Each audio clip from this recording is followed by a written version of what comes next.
Assalamualaikum warahmatullahi wabarakatuh. Sebelumnya kami dari kelompok 2 mengucapkan terima kasih kepada Ibu Oriza selaku membimbing dari mata kuliah akuntansi sektor publik. Di sini kami akan mempresentasikan hasil kerja kelompok kami dengan perencanaan publik pada pemerintah pusat dan mengambil studi kasus pada Kementerian Keuangan Republik Indonesia, Direktorat Jenderal Perimbangan Keuangan 2016. Next. Perkenalkan, kami dari kelompok 2, saya sendiri Ibrahim Azhara dari golongan A. Saya Elasari Juniana dari golongan B. Saya Anggun Oktaviadis dari golongan C. Saya Desta Tasya Marazakia Putri dari golongan C. Saya Diva Nurul Soleha dari golongan A. Adapun pokok pembahasan yang dapat kami sampaikan yaitu yang pertama pengertian RKP, yang kedua mekanisme penyusunan RKP, yang ketiga kondisi umum, visi dan misi, yang keempat tugas dan fungsi, yang kelima capaian kinerja, yang keenam pencapaian target indikator kinerja, dan yang terakhir rencana kerja dan anggaran. Next.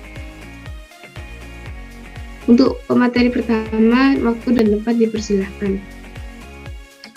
Baik, terima kasih kepada moderator. Yang pertama, ada pengertian RKP. RKP atau Rencana Kerja Pemerintah adalah dokumen perencanaan pembangunan tahunan yang disusun sebagai penjabaran tahun ketiga pelaksanaan Rencana Pembangunan Jangka Menengah Nasional atau RPJMN. Untuk menyusun rencana kerja pemerintah pusat yang berfungsi sebagai dokumen perencanaan tahunan nasional, pemerintah perlu menyelenggarakan musrenbang pusat, musrenbang provinsi, dan musrenbang nasional. Semua masukan yang diperoleh dari musrenbang secara berjenjang ini dapat mempengaruhi rancangan kegiatan pembangunan yang terkait dengan pendanaan atau anggaran pemerintah di daerah. Next. Selanjutnya ada mekanisme penyusunan RKP dibagi menjadi dua, yaitu nasional dan instansi pemerintah. Yang pertama nasional dibagi menjadi beberapa bagian, yaitu rencana pembangunan jangka panjang nasional yang merupakan dokumen perencanaan untuk periode 20 tahun. Yang kedua, rencana pembangunan jangka menengah nasional yang merupakan dokumen perencanaan untuk periode 5 tahun. Yang ketiga, rencana kerja pemerintah yang merupakan dokumen rencana pembangunan tahunan nasional untuk periode 1 tahun. Selanjutnya, instansi pemerintah dibagi menjadi dua bagian. Yang pertama, rencana strategis kementerian atau lembaga yang merupakan dokumen rencana pembangunan jangka menengah kementerian atau lembaga untuk periode 5 tahun. Yang kedua, rencana kerja kementerian atau lembaga yang merupakan dokumen rencana pembangunan tahunan untuk periode 1 tahun. Next. Studi kasus pada Kementerian Keuangan Republik Indonesia, Direktorat Jenderal Perimbangan Keuangan 2016. 1. Kondisi umum, visi dan misi. Visinya adalah menjadi pengelola hubungan fiskal pusat dan daerah berkelas dunia yang adil dan transparan. Misinya yaitu 1. Mewujudkan perumusan kebijakan hubungan keuangan pusat dan daerah yang transparan dan akuntabel. 2. Melaksanakan monitoring dan evaluasi pelaksanaan hubungan keuangan pusat dan daerah yang efektif. 3. Menyelenggarakan sistem informasi keuangan daerah yang akurat, transparan, dan tepat waktu. Yang keempat yaitu meningkatkan kualitas pengelolaan keuangan daerah. 2. Tugas dan fungsi. Tugas dan fungsi Direktorat Jenderal Perimbangan Keuangan dituangkan dalam Peraturan Menteri Keuangan Nomor 206 PMK Nomor 1 Tahun 2014 tentang organisasi dan tata kerja Kementerian Keuangan. Untuk pembahasan selanjutnya yaitu mengenai capaian kinerja pada tahun 2015. Adapun indikator capaian kinerja tahun 2015 ini terdapat 5 kegiatan. Kinerja organisasi sendiri ini digunakan untuk mengukur bagaimana capaian kinerja pada akhir tahun berjalan nantinya. Dengan adanya capaian akhir tahun tersebutlah perencanaan mengenai apa yang perlu dilakukan pada tahun yang akan datang akan dapat mudah ditentukan. Untuk yang pertama itu kegiatan pada tahun 2015 mengenai perumusan pembinaan dan pengelolaan transfer ke daerah, di mana satuan outputnya itu merupakan peraturan dokumen layanan dengan target 0,7699%, alokasinya Rp59.450.900 dengan unit pelaksana DIT dana perimbangan. Untuk yang kedua, kegiatannya perumusan kebijakan daerah dan ekonomi daerah, penyusunan laporan keuangan, transfer ke daerah, serta pengembangan SKD, di mana satuan outputnya yaitu layanan, laporan, rekomendasi, dan layanan. Untuk alokasi itu sendiri memakan Rp10.955.700 dengan unit pelaksananya DIT EPIKD. Untuk kegiatan yang ketiga yaitu perumusan kebijakan dan pembinaan di bidang PDRD. Adapun satuan outputnya yaitu rekomendasi dan laporan. Untuk alokasinya sendiri sebesar Rp3.140.600. Untuk unit pelaksananya yaitu DIT PDRD. Untuk kegiatan yang keempat yaitu perumusan kebijakan dan pembinaan di bidang pembinaan dan kapasitas daerah, di mana alokasi berjumlah Rp16.259.300.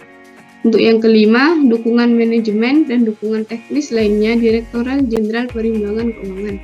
Untuk dananya menghabiskan sebesar Rp75.356.819 dan unit pelaksananya yaitu Sekretariat Direktorat Jenderal Perimbangan Keuangan. Next. Nah, selanjutnya itu membahas mengenai pencapaian target indikator kinerja pada tahun 2015. Adapun kegiatan perumusan kebijakan, bimbingan teknis, dan pengelolaan transfer ke daerah, indikator kinerja kegiatan yaitu persentase ketepatan jumlah penyaluran dana transfer ke daerah dengan target 100%. Berikut adalah data realisasi capaian atas indikator tersebut. Itu realisasi capaian IKU, presentasi ketepatan jumlah penyaluran dana transfer ke daerah.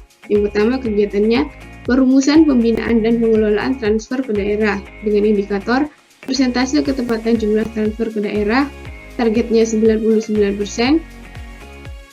Capaian kinerja tahun 2015-nya Q1 25,81%, Q2 50,34%, Q3 77,08%, dan prognosis Q4 sama dengan 100%.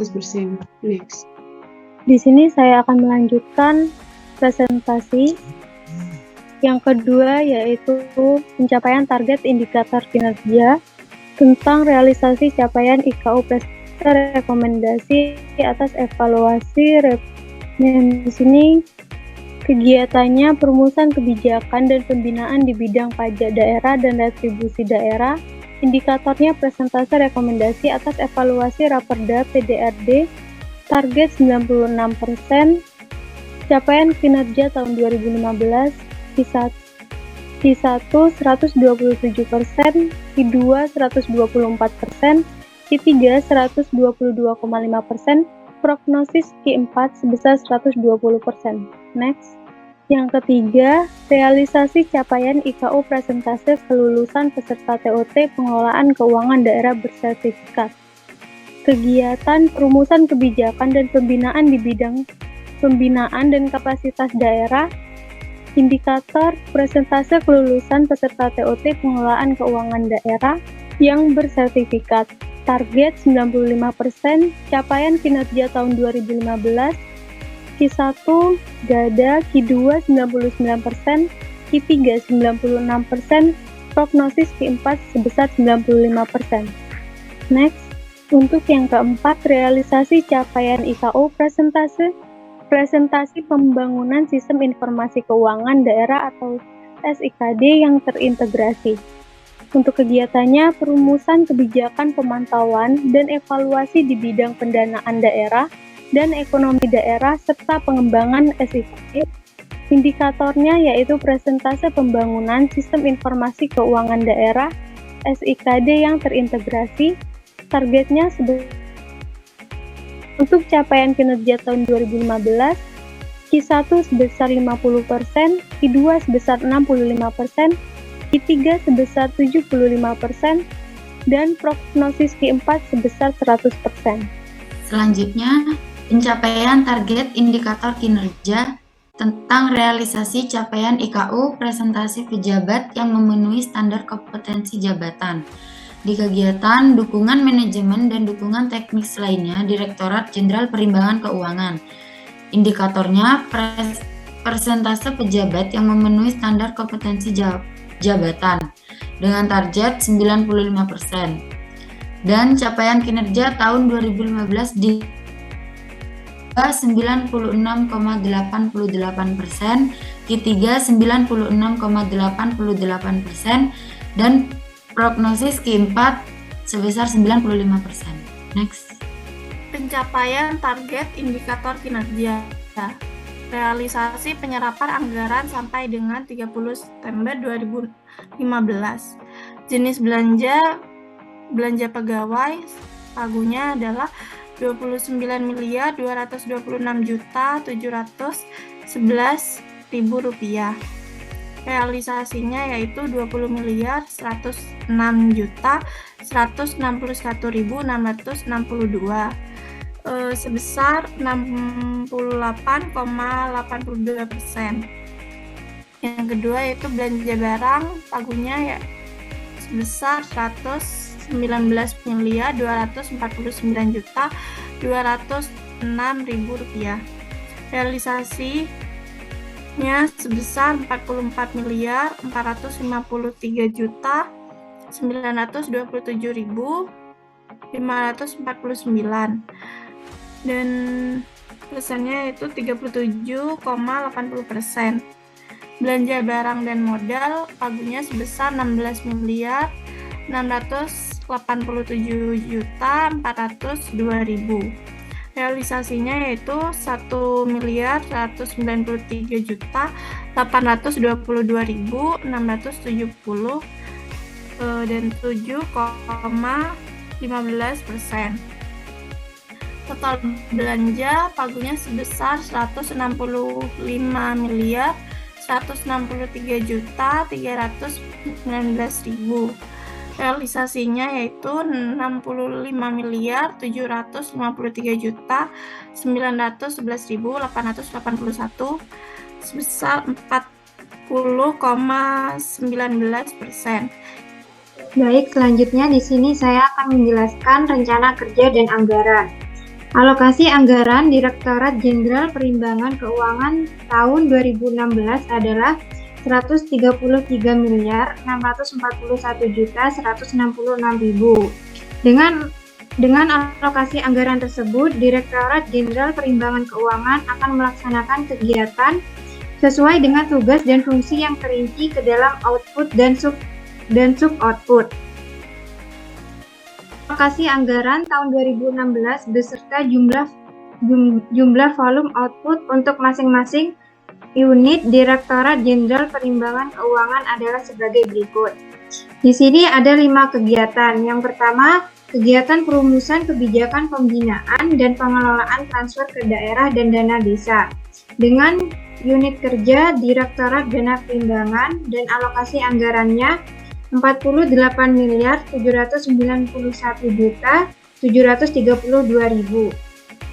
Kemudian yang kedua, kegiatan perumusan kebijakan dan pembinaan di bidang pajak dan retribusi daerah dengan unit kerja Direktorat Pajak Daerah dan Retribusi Daerah atau PDRD dan alokasi anggarannya Rp3.678.057.000. Kemudian bidang yang ketiga, kegiatan perumusan kebijakan dan pembinaan di bidang pembiayaan dan kapasitas daerah dengan unit kerja Direktorat Pembiayaan dan Kapasitas Daerah dan alokasi anggaran Rp13.995.901.000. Kemudian kegiatan yang keempat, kegiatan perumusan kebijakan, pemantauan dan evaluasi daerah dan ekonomi daerah, penyusunan laporan keuangan transfer ke daerah, serta pengembangan sistem informasi keuangan daerah. dengan unit kerja Direktorat Evaluasi Pendanaan dan Informasi Keuangan Daerah dan alokasi anggarannya 6.343.605.000. Kegiatan yang kelima, kegiatan dukungan manajemen dan dukungan teknis lainnya Direktorat Jenderal Perimbangan Keuangan dengan unit kerja Sekretariat Direktorat Jenderal Perimbangan Keuangan dengan anggaran 61.031.871.000 dan jumlahnya 133.641.166.000. Sedangkan alokasi anggaran Direktorat Jenderal Perimbangan Keuangan tahun 2016 jika dikelompokkan ke dalam jenis belanja adalah sebagai berikut. Yang pertama ada belanja pegawai yaitu 28.903.719.000. Belanja barang operasional kosong, belanja barang non operasional 103.222.381.000, belanja modal 1.515.066.000 dan jumlahnya ada 133.941.166.000. Selanjutnya yaitu terima kasih. Mohon izin Bu, presentasi dari kelompok 2 telah kami selesaikan. Kurang lebihnya mohon maaf. Wabillahi taufiq wal hidayah. Wassalamualaikum warahmatullahi wabarakatuh.